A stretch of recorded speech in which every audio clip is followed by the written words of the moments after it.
Whoa, it feels like a while since I've shot a video, because every video that you've seen so far I've shot like months ahead, so like months ago. So I feel very uneasy getting back into the swing of things. But I'm excited for today's video because we're doing a pregnancy Q&A. So I asked a bunch of you guys on my Instagram to send me through some questions about pregnancy, fertility, miscarriage, birth, everything. And I was actually surprised by the type of questions that I got. They were actually really good, you know, in-depth personal questions, and they were very vulnerable questions, and I appreciate that so much because it is something that we do need to talk about more. I've seen since the first video that I posted how many women have reached out to me letting me know that the video really helped them, that it made them feel seen and heard, which was my intention. So I really appreciate that feedback, and knowing that I've made that impact really warms my heart. Sometimes when you're going through something like that, it can be a bit taboo to talk about it with other people, and then a lot of the times it feels like you're going through it all alone. But I'm trying to create a safe space so that we don't feel so lonely and we don't feel alone, and so that we can give each other a space to, you know, connect. So I really appreciate everyone who asked me a question. Some of them are really fun. Never be afraid to ask me any questions, regardless of whether I ask you to ask me a question or not. I love when people reach out to me and open these types of conversations. So I'm excited to get into it. Let's go. So I think it's a common question that people always ask, when are you due? I'm due at the end of November, early December. So obviously we all know a due date is just an estimation. When I calculated by weeks, my due date actually falls in my 38th week of pregnancy. So that is normal. However, it is also normal for women to have a 40-week pregnancy. That's generally, you know, full term 40 weeks. You are considered full term after 37 weeks. So once you give birth after 37 weeks, your baby is no longer considered preterm. So it is normal to give birth from 37 weeks upward. However, it is also normal to go about 1 to 3 weeks after 40 weeks even. So some women can have a pregnancy that is as long as 43 weeks, and that's totally normal as well. Your body will go into labor and you'll give birth when the baby and your body is ready. So that is why when people ask me about the due date, I kind of give a benchmark, like I say late November, early December, because it could be anywhere in that bracket. So alhamdulillah, right now I am 28 weeks as of shooting this video. So I'm almost there, and I'm officially in my 3rd trimester. So I am starting to get a little bit uncomfortable, a little bit more tired, I feel a bit more heavier.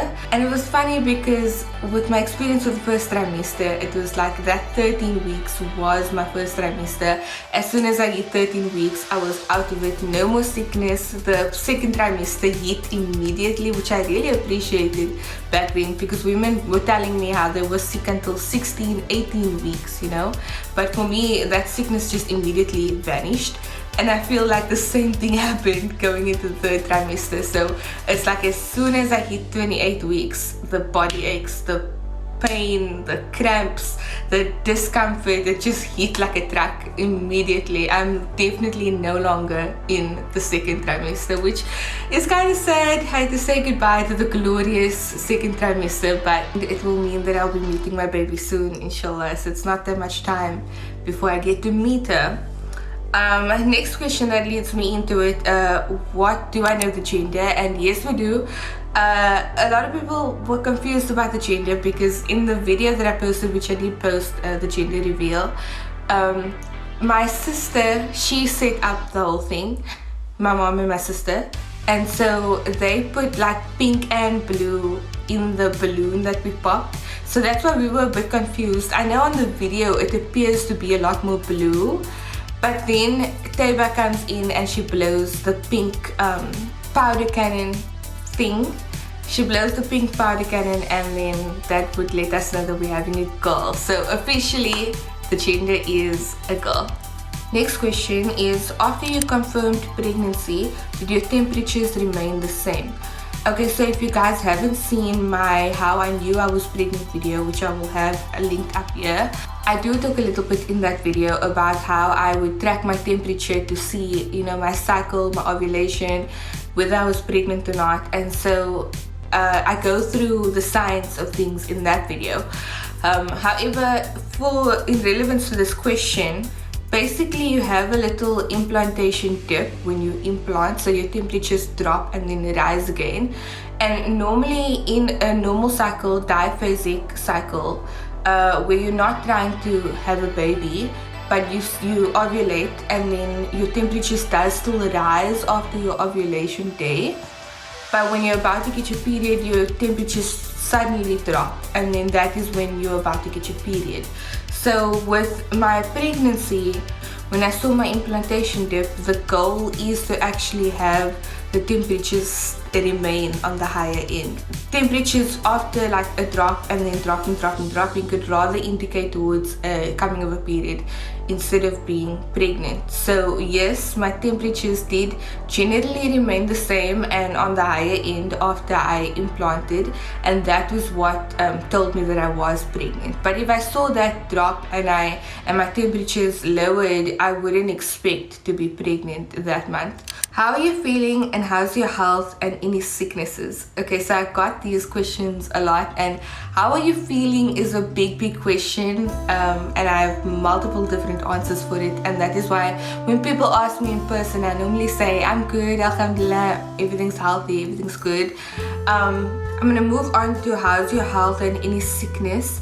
My health throughout this pregnancy has been great, alhamdulillah. I haven't had any issues. Any sickness? Yes, I did have everyday sickness in the first trimester. I was throwing up a lot and I lost quite a lot of weight in that first trimester. However, as I said, as soon as 13 weeks hit, that sickness completely disappeared and I haven't regained it or anything, alhamdulillah. So I've been feeling really good for most of my pregnancy, alhamdulillah. I think it's been pretty easy, even though that first trimester was really terrible. I feel like I completely forgot what it was like to be that sick, so alhamdulillah. Now that I'm getting, you know, into the third trimester, I do have more body aches. Body wise, I've got a lot of pelvic pain, symphysis pubis pain, my tailbone gets achy sometimes if I sit too long in a weird position, and so I do try to, you know, sleep correctly with my pregnancy pillow, and I do my workouts, my stretches. All of that really helps with, you know, my body. And so honestly, sickness and in health, there's so many things that we can do to help ourselves and make pregnancy more comfortable, and that's just what I do. I just, you know, do research and then I figure out the solution and then I just do it, and then the pain goes away and I'm feeling good again. So, but because I understand, you know, some pregnancies can have a lot of complications, can be very stressful. Pregnancy can be complicated, and so I'm just very grateful that mine hasn't been, and so I'm doing really well, alhamdulillah. Okay, so another thing that I wanted to just say quickly before we continue is I want to give a big thank you for all the love that I've been receiving on this pregnancy series so far. I'm grateful for all the comments and the likes and the subscribers. So if you haven't subscribed already, I would really appreciate if you join the family, especially now since all this content is coming your way. And also remember, I can see how many of you are watching my videos and are not subscribed. So it's free to subscribe, so just subscribe, you know. If you're watching the video, subscribe. Still, to everyone who is subscribed and who do watch my videos, know that it means the world to me, and I really appreciate you being here and showing me all the love. Share some tips on how you're preparing for labor/postpartum from a doula's perspective. I love this question. It's a very good question, and in fact I do plan on making a whole separate video solely dedicated to this question. Preparing myself for labor, postpartum, you know, as a doula, what do I think that women should do when going into labor, things like that. And so please do subscribe and stick around so that you can see when that video gets uploaded. The things that I can tell you for now, I'm only 28 weeks, however I've been preparing since I found out that I was pregnant in terms of you know, my workouts are specifically catered to pregnancy and preparing for birth. Besides workout, I've mostly been preparing mentally so far, watching birth videos, making sure I read up more about, you know, all the things that I already know about labor and birth, just going over that information so that I'm prepared, and practicing my breathing. Breathing is very important for labor and birth, and there is a specific way that you should be breathing when you're going into labor that'll help you a lot. So it is a skill that I need to practice. So I've been practicing a lot with my breathing, and then I've been doing some meditation and some birthing affirmations so far, but I do plan on going much more in depth as I go on. How do baby kicks feel? Okay, so this is a very fun question, and it changes as you go along in your pregnancy. It feels amazing. It's so incredible. My favorite part about being pregnant are the baby kicks. In the beginning, it feels like bubbles, like little fart bubbles, but you don't actually fart, or like nothing actually wants to come out, but you feel like a little bubble as if you're about to fart. I know that's a bit weird to explain, but that's the most accurate way I can explain it. That's how I knew the difference between a fart and a kick, was that when I felt the bubble, nothing actually wanted to come out, and I knew that was a baby kick. And then it starts to feel like, I would say, a fish flapping around, still like bubbles but more prominent, as if like it's like a fish out of water, just like flapping in there, like flapping. And then it progressed to more of actual kicks and punches. Like you can tell that's a kick, or that's a knock, you know, something inside me is knocking me from the inside, and you can feel there's an actual baby kicking you. Then you feel movement that maybe not necessarily are kicks, but you can feel baby move.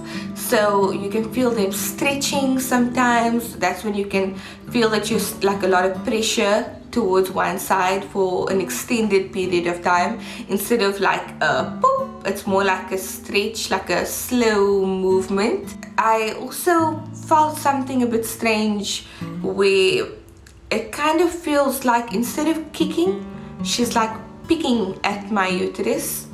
And so when she picks, it feels like my uterus bounces back, and then I feel like a ripple of movement after that. So like I feel a pick and then a ripple movements. I know that sounds so weird, but that's how they feel. Like she's picking from the inside, and she's not pushing out, but she's picking in. She's pulling my uterus in. And now they're starting to get a little bit uncomfortable, not going to lie. They're starting to feel, sometimes if I'm laying on my side, they feel a bit ticklish, because then she like kicks on certain nerves in my side that makes me, you know, jump. Sometimes it's a shock type of thing, maybe she hits a nerve or something, and then it's a bit ticklish. And then other times it can be quite uncomfortable. I've started to feel them a little bit towards the back, towards my ribs, and so, you know, that sometimes can be uncomfortable. And sometimes it can be like a muscle spasm. That's how I would describe it in terms of the discomfort of it, maybe like a muscle spasm. So yeah, that is how baby kicks feel. I can't see them from the outside, which is really cool also, so we can see them, but every time I try to record it, you can't really see on the camera as much as you can see on my actual belly. What are some of the reasons a doctor would recommend a C-section?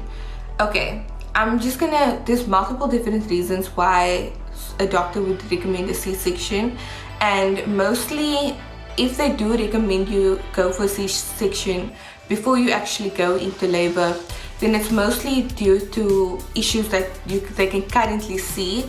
So sometimes, like if you have gestational diabetes, or if you have like health conditions that might complicate your labor, or if you've had previous complications in the past with previous births. And so it really depends on person to person. Those are some of the examples that I can give for a doctor would suggest a C-section before you even go into labor. That's normally due to existing, you know, health complications that they know about. that can pose risk factors to your labor. However, while you are in labor, you've gone into labor naturally. One of the most common reasons why a doctor would suggest you go into a C-section or an emergency C-section would be due to fetal distress. So that is when the heart rate of the baby starts to drop and they can see that the baby is in distress, or the heart rate is too high because it's giving a lot of anxiety and stress to the baby. And so then they would try and do an emergency C-section. So thank you for that question. Very interesting question. Do you ever balance your plate on your stomach when eating food on the couch? Okay, this is another fun question.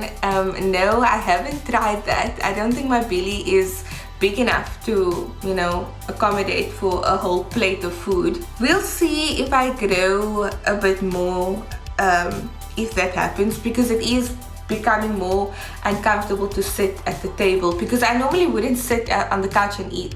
I like to eat by the table, but like we have a countertop, so with bar stools, so we don't have like a dinner table or a dining table.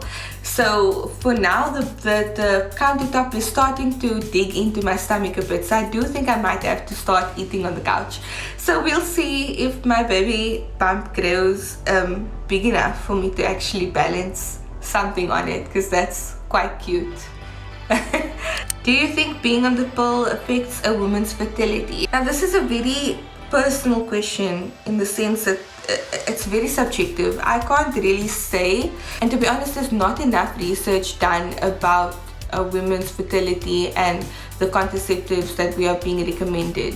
So I do think that this is an important conversation to have, because I want there to be more research. I want doctors to actually prioritize contraception for women and women's fertility. For me personally, coming off the pill, I did think have had some kind of influence on my cycles.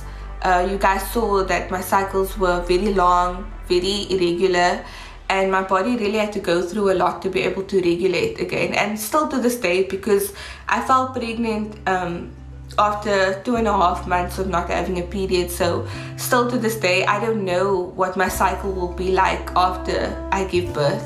So from my personal experience, I will never be going onto the pill again, ever. But that doesn't mean that it doesn't work for a lot of women. I just think it's a whole other controversial topic to discuss, because women are not only going onto the pill to prevent pregnancy, but teenagers as young as 12 and 13 are being prescribed the pill, you know, for hormonal acne and other different types of issues, hormone regulating issues.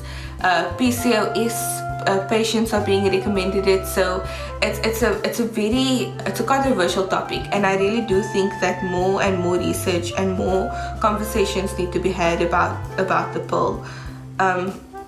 So just because my personal experience was bad doesn't mean yours would be. It does work for a lot of people, and it is effective in preventing a pregnancy. So I know that other forms of contraception, like the IUD, is more expensive, so the pill is relatively more affordable, and so for some women it's the only form of contraception that they can take. So you know, that's a whole other conversation about class and privilege and what you can afford, what you can't afford. Shouldn't contraception be free?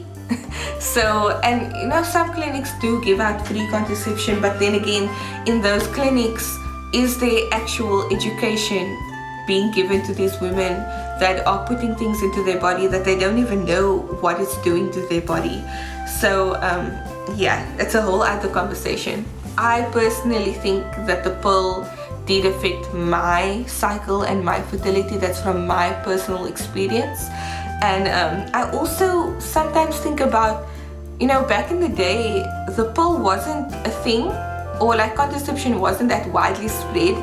And so I feel like generations before us were able to have children much easier than our generation now. Like if you think about it, the women that are so young are starting to have fertility issues, and that's kind of weird, because you know, fertility issues at such a young age shouldn't actually be a problem.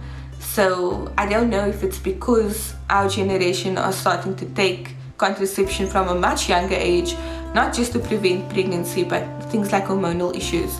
So it is a wider conversation to be had, but those are just my thoughts. I don't know for sure.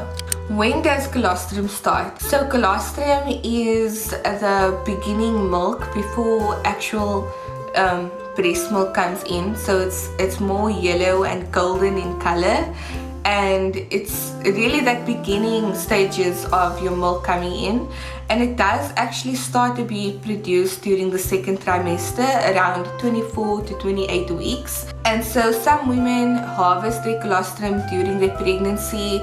I would say maybe after 38 weeks they start to hand express and try to harvest some of that colostrum, because it does hold a lot of rich nutrients. So when they give birth, they can give their baby the stored up colostrum that they have, because it is very highly dense in nutrients. It's like the holy grail of breast milk. And so with all these nutrients, they want to give that to their baby in the early stages of life to help with development and stuff like that. And colostrum can actually be harvested, frozen, and kept for even longer. Even adults can take colostrum for that nutritional benefit. So you'll see people with injuries take colostrum from animals for that development, that nutritional benefits. So it's a really powerful fluid that the body produces, and it starts to be produced around 24 to 28 weeks of pregnancy. What are your cravings? Okay, so contrary to popular belief, weird cravings during pregnancy is actually more of a rare thing than you think. It's actually a rare condition, and in some cases needs to be treated with supplements, because some of these things women actually shouldn't eat during their pregnancy, and so they need to supplement with it. I've heard that your body kind of craves things that contains nutrients that your baby needs to grow. I don't know how true that is, but for me, my cravings haven't been weird or crazy or out there, but I have been craving a lot of fruits, specifically summer fruits. So when I had the majority of these cravings, it was in the winter time, and still we are now in spring, and all the summer fruits are not available in the shops. So I crave like mangoes, watermelon, those kinds of things I'll only really get in the summer. So it kind of sucks because I wasn't able to have access to my cravings, but I'm glad that most of my cravings have been healthy, on the healthier end. So I do, to some extent, kind of believe that women can crave things that the baby needs, like nutrition-wise, because I have been craving things that are nutritious, like fruits and nuts, that those fatty nuts, dates, cashews, all the different kinds of nuts that you can think about. Those are the things that I've been craving. What's the difference between a period and a miscarriage? Okay, so when this person asked this question, I did ask her to clarify a bit on what exactly she meant, because there's different ways that I can answer this question. But what I initially thought was maybe bleeding during pregnancy, and for some women it is normal to bleed during pregnancy. Some women get a regular bleed, some women spot during their pregnancy, and they still have a very normal pregnancy. And then also in some cases you may have a delayed period, so that can be sometimes related to a missed miscarriage or a chemical pregnancy, and that is most of the times when you have these, you go completely unaware that you even were pregnant and that you miscarried, because a chemical pregnancy or a chemical pregnancy is basically a very early form of a miscarriage. So your body produces the chemicals as if it's pregnant, so that's why you don't get your period, but then you lose that pregnancy, and so then you have a very late period. But when the woman clarified for me, she was asking about when you do miscarry and you bleed, is that considered a period, or up to when is it considered that you have a period? So from my experience of my miscarriage, when you bleed because you are miscarrying, I wouldn't consider that a period. In fact, from my experience, even the bleed that you experience after the miscarriage, I wouldn't necessarily consider that a period or the start of your menstrual cycle, because at that point when I had my first bleed after my miscarriage, I still had HCG left in my system. So whenever there's HCG in your system, it means that you still have the hormones for pregnancy, and so it is very unlikely that you would ovulate whilst you still have that HCG in your system, or whilst you are still pregnant. It can happen in very rare cases, but it's very, very unlikely. And so for me, I would consider something to be a true period when I've had an ovulation in that cycle. So even on times where I was on the pill, when you are on the pill, the pill actually prevents you from ovulating. So with some pills, you still have a bleed, you still have a period. You take your red placebo pills, and they're placebo, they're just sugar pills, but they basically induce a bleed, they induce a period. But I wouldn't count that as a true period, because I know that the pill prevents me from ovulating. So I actually haven't ovulated, but I'm still bleeding. And so that's why I would say that the period or the bleed that you experience after miscarriage isn't actually a true period. But the bleed that comes with your miscarriage, that's just the bleed from the miscarriage. It's your body expelling of the fetus, and that is not a period. So I hope that answers the question of what's the difference between the two. You will bleed when you have a miscarriage, even if you have the DNC, which is what I had. That is when the fetus is sucked from you. So even having the DNC, I still had a bleed, and that wasn't a period, it was the miscarriage. I hope that explains it. I tried to answer that question as best I can. But thank you so much for your question. It's really important that we open up these conversations more often about women's health and women's fertility.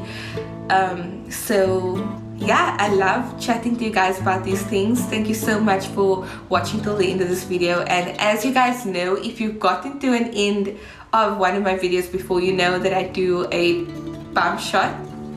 There we go. So I'm currently 28 weeks pregnant, alhamdulillah. This is the pump from the front. Thank you so much for everyone who asked me questions, and thank you again for watching this video till the end. I've gotten such good feedback, and I really want to focus on connecting with you guys more and developing this safe space and this community that we have amongst each other here, because as women we really don't have any other space, where we can comfortably and safely talk about these things. Because there are times where I feel like I'm being too vulnerable, or I'm giving out too much information about my personal, what I'm going through. But I see the effect that it has, and I see that it allows other women to have a space where they can talk to me about what they are going through. So I really think that it's worth it when we have conversations about these kinds of things. So thank you guys so much. Bye for now.